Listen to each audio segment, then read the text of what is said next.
नमस्ते, म समीर हाङछिन र आजको यस भिडियोमा चाहिँ मेरो भाइ ठ्याक्कै जापान आइपुगेको आज तेस्रो दिन भयो र ऊ चाहिँ एसएसडब्ल्यू भिजामै जापान आएको।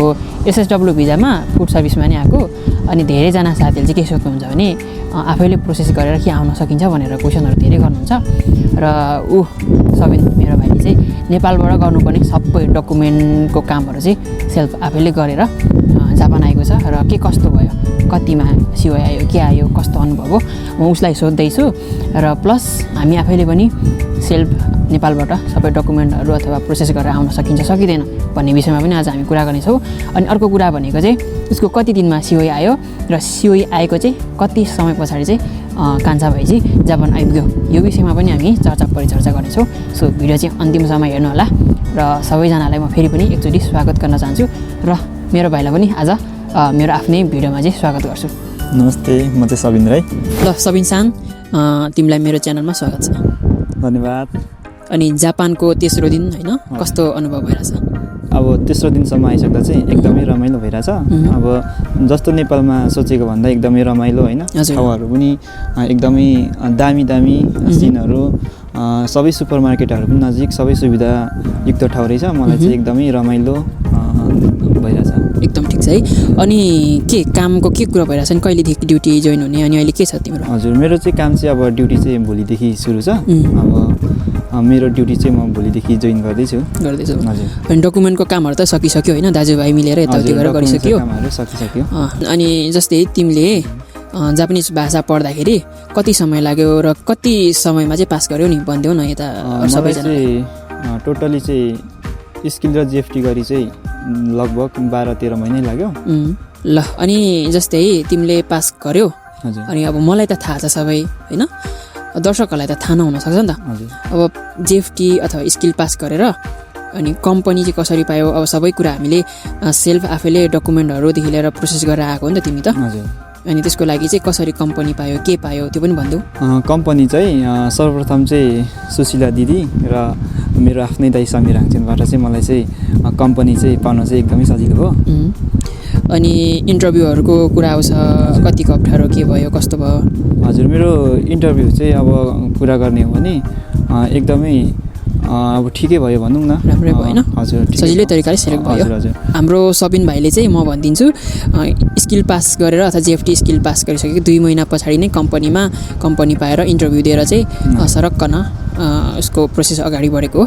र सबिन भाइको चाहिँ मलाई त थाहा छ, हाम्रो दर्शकवृन्दहरूलाई भनिदेऊ न, यो तिमीले इन्टरभ्यू दियौ, इन्टरभ्यूमा चाँडै नै सेलेक्ट भयो होइन। एग्रिमेन्ट पेपर चाहिँ कति समयमा आयो नि? यो मेरो एग्रिमेन्ट पेपर चाहिँ एकदमै मलाई चाहिँ छोटो समयमा आयो जस्तो लाग्छ। लगभग 1 महिनाभित्र आइसकेको थियो मेरो एग्रिमेन्ट पेपर चाहिँ।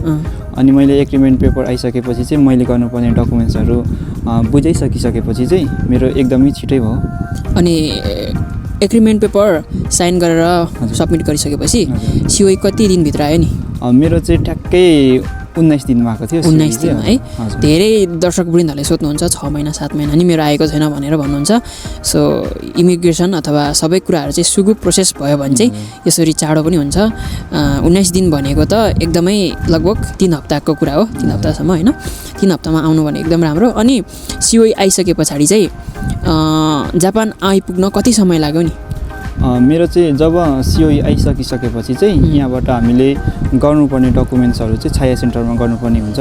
अनि त्यहाँ चाहिँ गर्दाखेरि चाहिँ मेरो चाहिँ उहाँहरूलाई मेरो काम जब सुम्पेँ त्यस पछाडि चाहिँ मेरो चाहिँ 1 हप्तामा चाहिँ सबै काम भइसक्यो। 1 हप्तापछि चाहिँ म यहाँ जापान आइपुग्न चाहिँ सफल भएको। भनेपछि लगभग 15 दिनभित्रमा सिओआई आएको 15 दिनभित्रमा जापान आयो? हजुर, त्यति दिनमा चाहिँ म जापान आइसकेँ। र आज हामी यहाँ छौँ है? हजुर, आज सँगै छौँ। अनि अब के भन्छौ तिमीले? जस्तै अब कोही जापानिज भाषा पढ्छु अथवा पढ्न चाहन्छु अथवा सोचिरहनु भएको छ भने, अझै पनि अलमलमा हुनुहुन्छ नि धेरैजना साथीहरू, के भन्छौ तिमी? अब यो कुरा चाहिँ अब कस्तो हो भने जुनै कुरा पनि मेहनत गरिसकेपछि लागि परिसकेपछि चाहिँ नछोड्नु, जसरी पनि सफल भइन्छ। मैले पनि एक ठाउँबाट पाइला चालेर अब यो ठाउँमा आइसकेको छु। अनि थाहा छ तिमीलाई, तिमीले त थोरै कोरियन ल्याङ्ग्वेज पनि पढाएको थियौ नि त? हजुर। अनि कोरियन ल्याङ्ग्वेज र जापानिज ल्याङ्ग्वेजमा कुन डिफ्रेन्स जस्तो लाग्यो, कुन गाह्रो सजिलो? अब मलाई चाहिँ सुरुमा चाहिँ कोरिया ल्याङ्ग्वेज पढेको हुनाले चाहिँ अब सुरुमा चाहिँ कोरियै सजिलो हो कि जस्तो लाग्यो। तर अब बिस्तारै अब बुझ्दै जाँदा पढ्दै जाँदा अब भाषा त रहेछ होइन, यो जुनै आफूले हात हाले पनि बिस्तारै आफूलाई आउँदै गइसकेपछि सजिलै भयो। अब म चाहिँ यो अप्ठ्यारो त्यो अप्ठ्यारो भन्दा पनि आफूले जुन तरिकाले मेहनत गरिएको छ त्यसमै भन्दा भर पर्ने कुरा हो। कसैले चाहिँ जापानिज अप्ठ्यारो हुन्छ भन्छ, कसैले कोरिया अप्ठ्यारो भन्छ होइन। मैले चाहिँ दुइटै अनुभव गरेको हुनाले मलाई चाहिँ जुनै आफूले जुनै पढ्न सके पनि आफूले मेहनत गर्न सक्यो भने अब त्यस्तो सजिलो अप्ठ्यारो भन्ने चाहिँ हुँदैन, यसमा चाहिँ मेहनतमै भर पर्छ जस्तो लाग्छ मलाई चाहिँ। ल एकदमै धेरै राम्रो सुझाव। ल अब आउने दिनहरूमा अझै राम्रो गर्दै जाऊ, दाजुको आशीर्वाद सधैँ छ, सपोर्ट छ।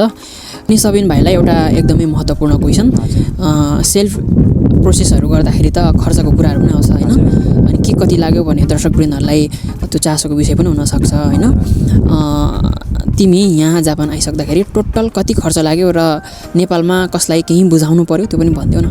मेरो चाहिँ कस्तो भयो भनेदेखि यहाँ जापानसम्म आइसक्दा चाहिँ आफै प्रोसेस गरेको हुनाले यहाँसम्म जापानसम्म टिकट अनि आफ्नो सपिङ खर्च अनि छाया सेन्टरमा थोरै श्रमको र डकुमेन्ट्स मिलाउँदा थोरै लाग्यो। मेरो खर्च चाहिँ त्यति मात्र हो, त्यस्तो धेरै छैन। त्यस्तो धेरै लागेन है।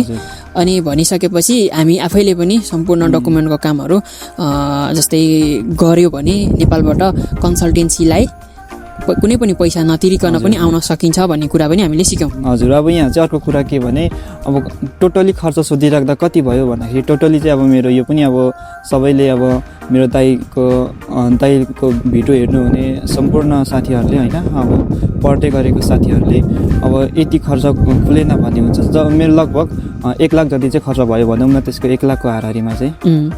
अनि अर्को कुरा म तपाईँहरूलाई के पनि क्लियर गर्न चाहन्छु भने अब यता जापानपट्टिबाट चाहिँ एकजना हाकेन कम्पनी चाहिँ हुनुपर्छ यो काम गर्दाखेरि।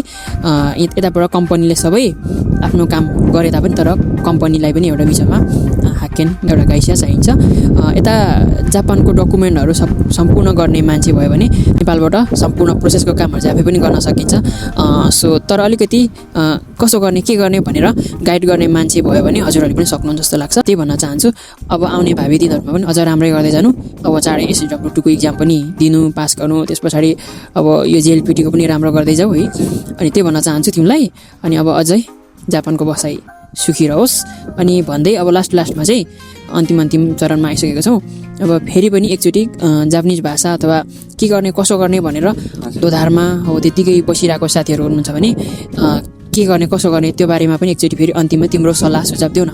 अब तपाईँहरूले यदि भाषा पढ्नु सोच्दै हुनुहुन्छ भने केही अब मनमा चिन्ता नलिई आफूले कुनमा पढ्नु खोजिराख्नु भएको छ त्यसमा ढुक्कसँगले मेहनत गर्नुहोस्, एक दिन सफल हुन्छ नि जस्तो लाग्छ मलाई चाहिँ। तर आफूले गर्न चाहेको कुरा चाहिँ नअल्मलिकनखेरि गर्दाखेरि चाहिँ एक दिन अवश्य सफल हुन्छ भन्छु म चाहिँ। ल धेरै धेरै धन्यवाद। अनि अब भनेपछि भोलिबाट तिम्रो काम? हजुर, जन्मभूमि छोडेर अब कर्मथलामा आइपुग्यो, भोलिदेखि मेरो काम सुरु हुँदैछ। अनि सबैभन्दा धन्यवादका स्रोतहरू को हुनुहुन्छ, कसलाई दिन चाहन्छु त्यो पनि भनिदेऊ। सबैभन्दा सुरुमा चाहिँ अब मेरो पापा मम्मी हुनुहुन्छ होइन। अब उहाँहरूले अहिलेसम्म एउटा गाली नगरिकनखेरि अब हामीलाई जति पनि गर्नुपर्ने उहाँहरूले गरिदिनु भएको छ र आज यो ठाउँसम्म आइसक्न सफल भएको छु। र मेरो दाइ समीर हाङसेन हुनुहुन्छ होइन, मलाई अब जस्तो समस्यामा पनि यसरी गर्नुपर्छ भनेर बाटो देखाउने। अनि हाम्रो सुशीला दिदी हुनुहुन्छ, उहाँहरूले पनि मलाई धेरै गाइड गर्नुभएको छ हरेक कुरामा र उहाँहरूलाई पनि एकदमै धेरै धेरै धन्यवाद दिन चाहन्छु। विशेष गरी अब सबैजनालाई होइन, मेरो फ्यामिली, समीर दाई अनि सुशीला दिदी, उहाँहरूलाई चाहिँ म एकदम हृदयबाट नै मनबाट नै उहाँलाई चाहिँ धेरै धेरै धन्यवाद दिन चाहन्छु। ल एकदमै भाग्यमानी हुनु। दाजुको अनि दिदीको सधैँ सपोर्ट रहनेछ, पापा मम्मीबाट हामीले सधैँ आशीर्वाद पाउनेछौँ। ल आजको भिडियोबाट हामी पनि छुट्नेछौँ र तपाईँहरूलाई आजको भिडियो पक्कै पनि जानकारीमूलक लाग्यो भने पेजलाई अथवा च्यानललाई सब्सक्राइब अथवा फलो पनि गर्न सक्नुहुन्छ। र हाम्रो सबिन हाङसेन राईलाई पनि आज च्यानलमा आइदिएकोमा धेरै धेरै धन्यवाद। र म पनि बिताउन चाहन्छु। तपाईँहरूको दिन शुभ रहोस्।